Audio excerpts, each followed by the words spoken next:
दृष्टिकोन म्हणजेच ॲटिट्यूड. आपल्या जीवनात दृष्टिकोन का महत्त्वाचा आहे?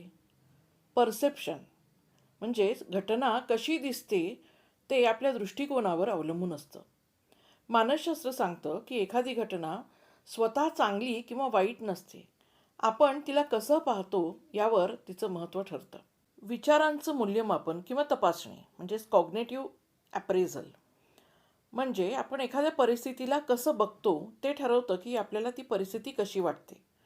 आता आपण एक छोट्या उदाहरणाने समजून घेऊ. तुमची परीक्षा नीट झाली नाही, ही परिस्थिती आहे.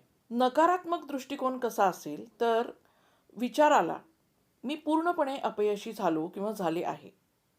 मग भावना अशी असते की निराशा, राग किंवा चिंता. आणि त्याचा परिणाम काय आहे तर पुढील प्रयत्न करायला उत्साह कमी असतो. आणि सकारात्मक दृष्टिकोन कसा असतो तर त्यावेळेला विचार असा येतो की थोडं चुकीचं झालं पण मी पुढच्या वेळी सुधारू शकतो. त्यावेळीची भावना काय असते तर शांतता, आत्मविश्वास आणि थोडा आनंद. आणि याचा परिणाम पुढील तयारीसाठी आपल्याला मोटिवेशन मिळतं किंवा वाढतं. पुढील गोष्ट बिहेवियर म्हणजेच वर्तन किंवा घडणं.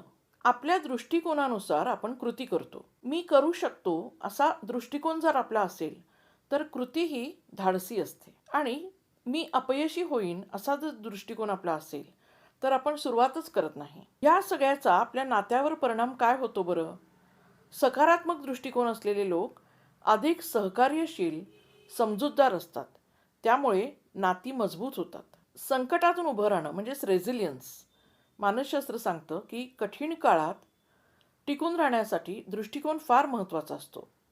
म्हणजेच सकारात्मक दृष्टिकोन संकटाला आव्हान मानतो तर नकारात्मक दृष्टिकोन हार मानतो. दृष्टिकोन म्हणजे आपला मानसिक चष्मा आहे.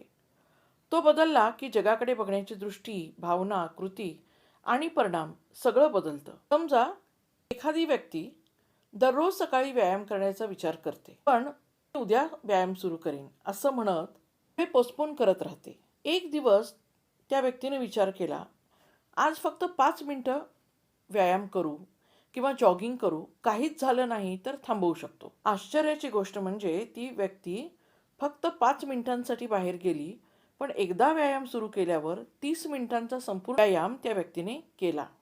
मग ह्यातून आपल्याला काय कळतं की कधीकधी मोठा बदल करण्यासाठी सुरुवात ही महत्त्वाची असते. मानसिकता ही सुरू करण्यासाठी अपार शक्ती देते.